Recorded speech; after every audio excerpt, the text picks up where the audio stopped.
Hi students, இன்னைக்கு நம்ம class 12 max inverse trigonometric function chapterல exercise 4.1ல 7th sum பார்ப்போம். இந்த வீடியோல find the value of sin inverse of sin 5 pi by 9 cos pi by 9 plus cos 5 pi by 9 sin pi by 9 இதுக்கு value கண்டுபிடிக்க சொல்லியிருக்காங்க. ஓகேவா? இப்போ நம்ம இந்த given என்னது எழுதிடலாம்.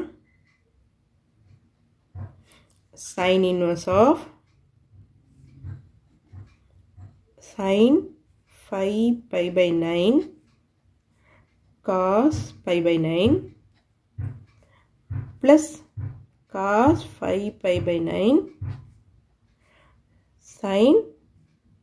pi by 9 இது பார்த்த உடனே நீங்க வந்து தெரிஞ்சிருக்கும் உங்களுக்கு trigonometry formula இது sin a cos b a b அதே மாதிரி cos a sin b இது a இது b so என்ன ஃபார்முலா வரும் sin of a plus b sin of a plus b is equal to sin a cos b plus cos a sin b இந்த formula தான் நம்ம இங்க use பண்ணிருக்காங்க so நம்ம இத போட்டுக்குவோம் அப்போ sin inverse of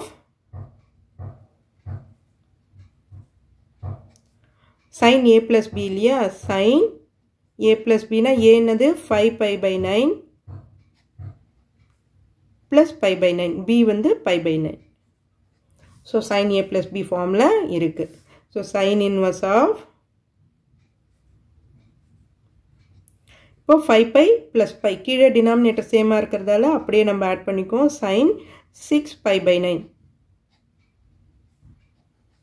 so இதை simplify பண்ணோம்னா 2 ஆல 2 3s are sorry 3 ஆல பண்ணலாம் 3 2s are 3 3s are so அப்போ sin inverse of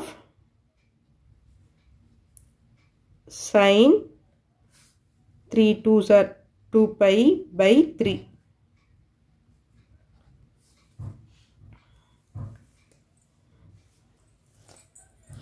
இப்போ sin inverse of sin x இந்த ஃபார்முலா வந்துச்சு இல்லையா sin inverse of sin x equal to x ன்னு எப்போ வரும்னா minus pi by 2 to pi by 2 இந்த இன்டர்வல்ல இருந்தா x ன்னு வந்துரும் அதே மாதிரி pi minus x ன்னு எப்போ வரும் அப்படின்னா sorry pi by 2 ல இருந்து 3 pi by 2 270 வரைக்கும் இருந்ததுன்னா இந்த வேல்யூ pi minus x ன்னு வரும் so இப்போ 2 pi by 3 னா என்ன ஆகும் நமக்கு 2 into 60 2 into 60 னா 120 வந்து இந்த இன்டர்வல் குள்ள தான் வரும் so அப்ப pi minus x ன்னு வந்துரும் so pi minus x னா pi minus 2 pi by 3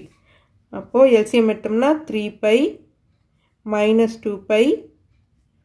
by 3 3 pi minus 2 pi pi அப்போ pi by 3 so இதோட வேல்யூ கொடுத்திருக்கிற சம்மோட வேல்யூ pi by 3 தான் இதோட ஆன்சர் so இந்த வீடியோ உங்களுக்கு யூஸ்ஃபுல்லா இருந்ததுனா சப்ஸ்கிரைப் பண்ணுங்க மறக்காம ஷேர் பண்ணுங்க ஸ்டூடண்ட்ஸ் thank you